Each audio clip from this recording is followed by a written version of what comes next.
नमस्कार। कॉलेज के मेरे साथियों, अपना एक सीरीज चल रही है जिसमें हम लोग नेचुरल प्रोडक्ट और मेडिकल केमिस्ट्री के टॉपिक पे वीडियो डाल रहे हैं। इसके पैरेलल आज एक और नया वीडियो बनाने की कोशिश कर रहे हैं जिसका नाम है सॉलिड स्टेट। देखो बेटा, सॉलिड स्टेट का जो सिलेबस है वो है types of solid, Bravais lattices, determination of unit cell parameters. आज अपन इन 3 टॉपिक पे बात करेंगे और इन पे 3 पे ही सवाल बनेगा। 3 टॉपिक है और इन 3 पे ही आपके क्या बनेंगे, सवाल बनेंगे। सॉलिड स्टेट टॉपिक है अपना। सॉलिड स्टेट टॉपिक में 3 मेन टॉपिक है। Classification and types of solids, Bravais lattices, determination of unit cell parameters. इसको तो रख देते इधर। मैं आपका इस चैनल में हार्दिक स्वागत और अभिनंदन करता हूं।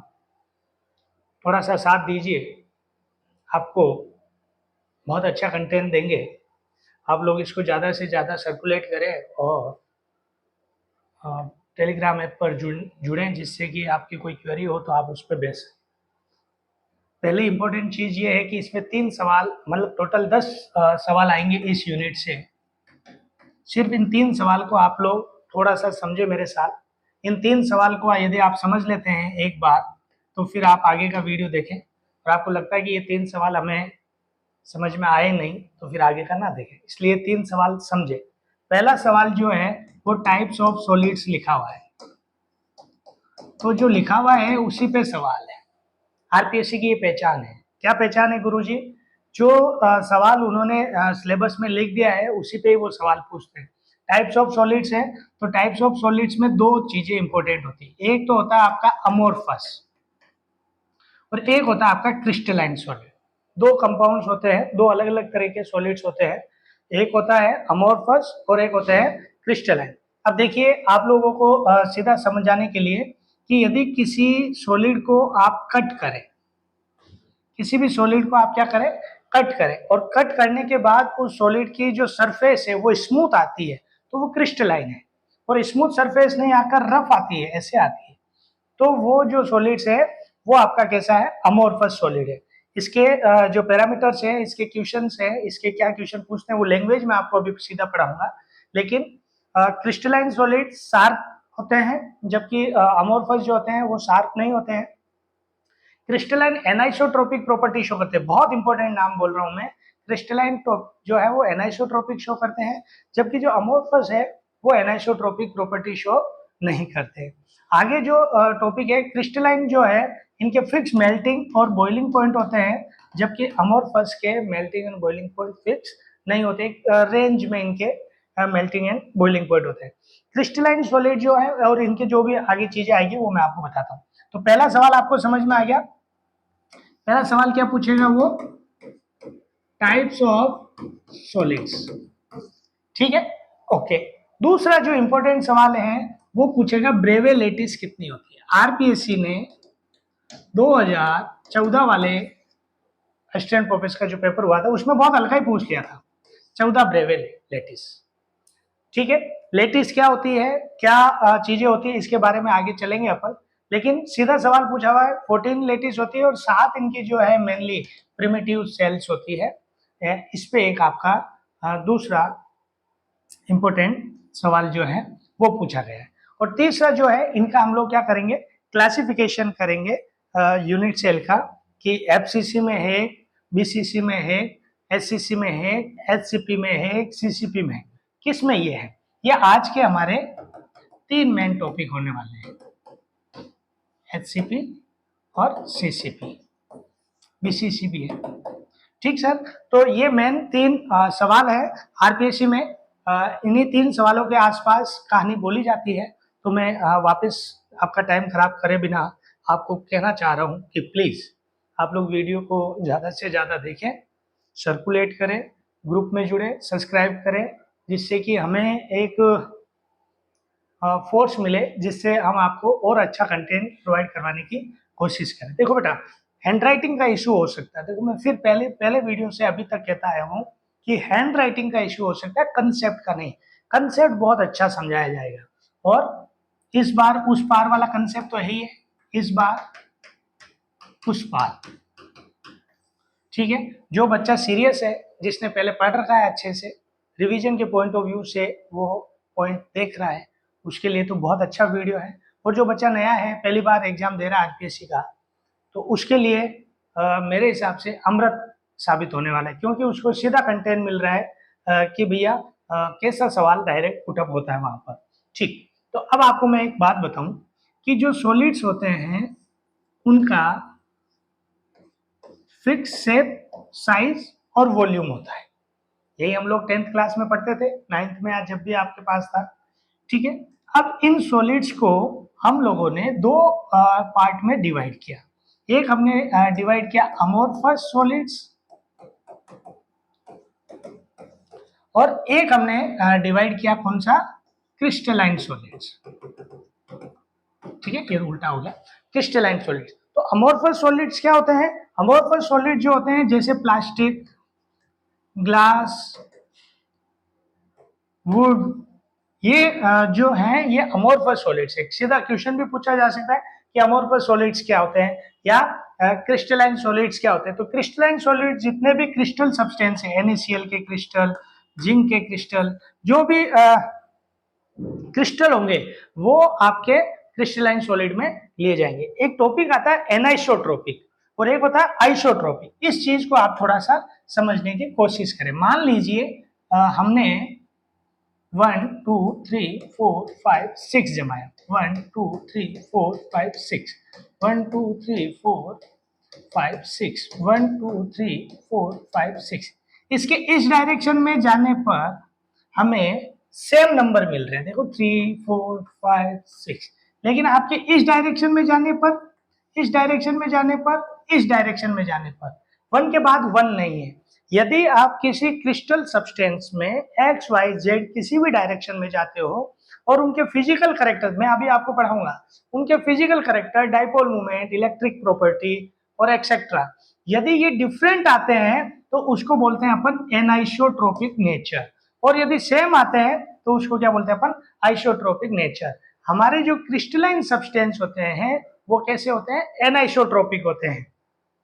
और अमोर्फस सॉलिड जो होते हैं वो कैसे होते हैं, अमोर्फस सॉलिड कैसे होते हैं सर, अमोर्फस सॉलिड जो होते हैं वो आइसोट्रोपिक नेचर के होते हैं। अब अगला टॉपिक चलता है लेटिस। सबको आता है, बहुत अच्छा इंपॉर्टेंट सवाल है। लेटिस होता क्या है, एक बेसिक यूनिट होती है। किसकी बेसिक यूनिट होती है, क्रिस्टल की, क्रिस्टल की स्ट्रक्चरल और फंक्शनल यूनिट होती है। इसके 6 पैरामीटर्स हैं। उसमें भी अपने सवाल में भी दिया हुआ है, सवाल पक्का आएगा कि पैरामीटर्स पूछा हुआ है, alpha, beta, gamma, A, B और सी। ये तो आर्म्स पैरामीटर होते हैं और ये कौन से पैरामीटर्स होते हैं, एंगुलर पैरामीटर्स होते हैं, ठीक है। तो ये आर्म्स पैरामीटर्स हो जाएंगे और मान लीजिए ये बीटा, ये अल्फा और ये गामा, ऐसे मान सकते हैं। तो ये हमारे जो पैरामीटर्स हो जाएंगे। 6 पैरामीटर जो है किसी भी लेटिस सेल को डिफाइन करने में काम में आते हैं। अब आपसे कोई वापस पूछे कि what you mean by the lattice, तो लेटिस एक बेसिक यूनिट है, सेल भी कहते हैं इसको। Lattice is basic unit of crystal substance which show the all chemical and physical property of the solid. ये एक और पूरा क्रिस्टल दोनों इक्वल है, यानी कि इसकी फिजिकल और केमिकल प्रॉपर्टी और उसकी फिजिकल और केमिकल प्रॉपर्टी दोनों चीजें क्या जाएगी आपके, सेम जाएगी। उसको क्या बोलते हैं हम लोग, लेटिस बोलते हैं, ठीक है। और इन लेटिस को ब्रेवे लेटिस भी कहते हैं। कितनी ब्रेवे लेटिस आई थी, 14 आई थी। अपन उसके साथ पढ़ेंगे, उसकी ट्रिक है सीटी और HMT।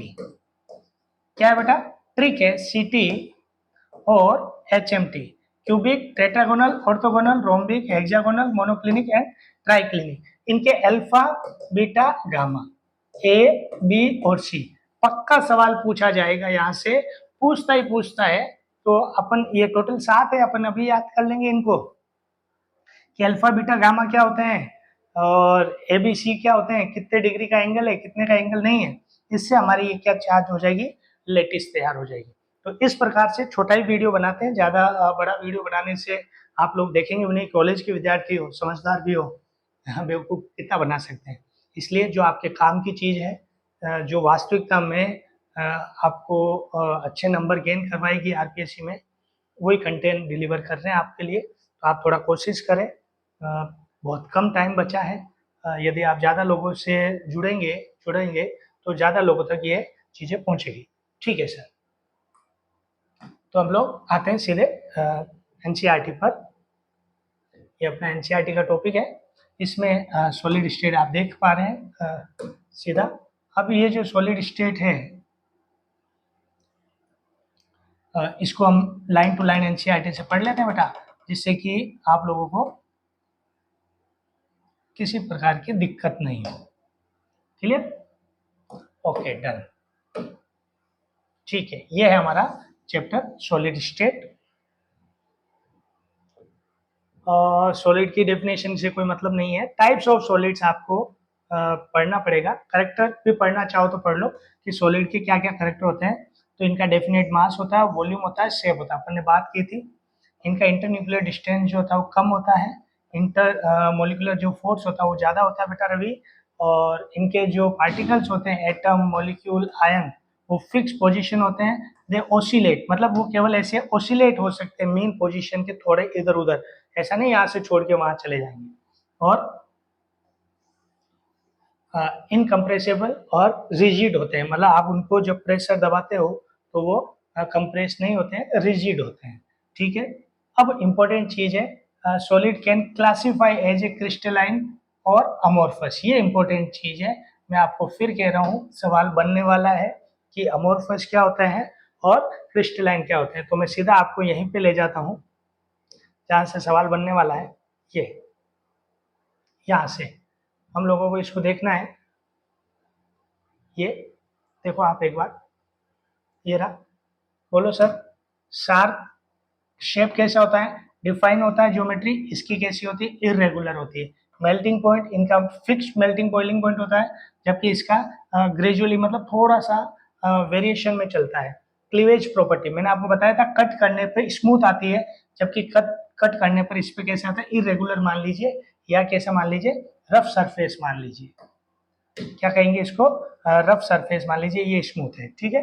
हीट ऑफ फ्यूजन, अच्छा सवाल है।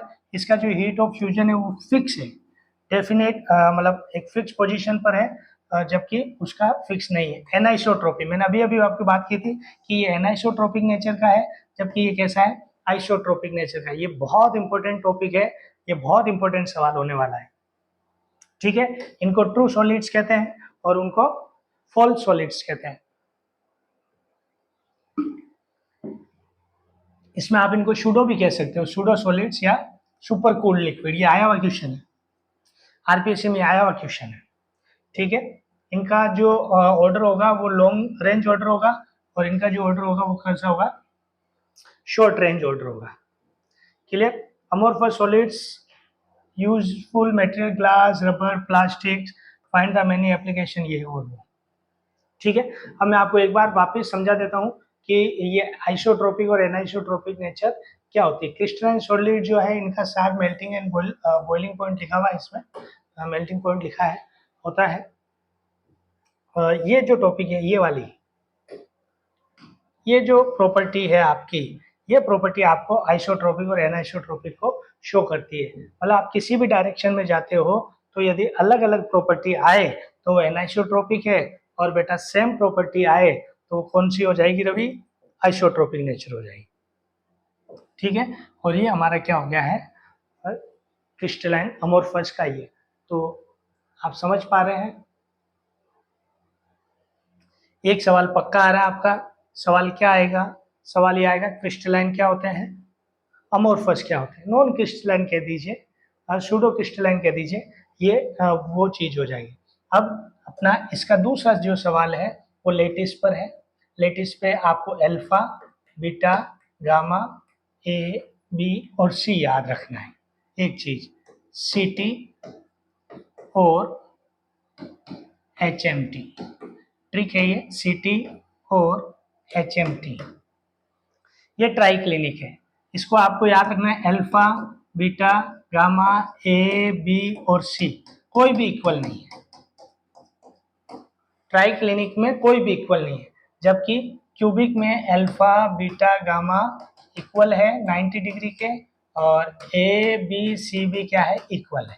तो दो तो आपको ये याद हो गई, ठीक है। अब फिर टेट्रागोनल में क्या करेंगे, A B C alpha beta और गामा ये तो इक्वल होंगे, अल्फा बीटा इक्वल होगा, गामा इक्वल नहीं होगा, इसको अभी आपको सिखा देते हैं। फिर ऑर्थोगोनल है, रोम्बिक है, हेक्सागोनल है, मोनोक्लिनिक है और ट्राइक्लिनिक है। तो तीन तो आपको याद हो गई है, ट्रिक है ये कि इसकी तीनों बराबर होती है जबकि इसकी तीनों बराबर नहीं होती, ये मोनोक्लिनिक और वो ट्राइक्लिनिक। सीधा सवाल आने वाला है बेटा, आपको सीखना है, ठीक है। तो चलो सर, ठीक, वो टॉपिक ले लेते हैं अपन जिस पे सीधा सवाल आने वाला है, ये रहा।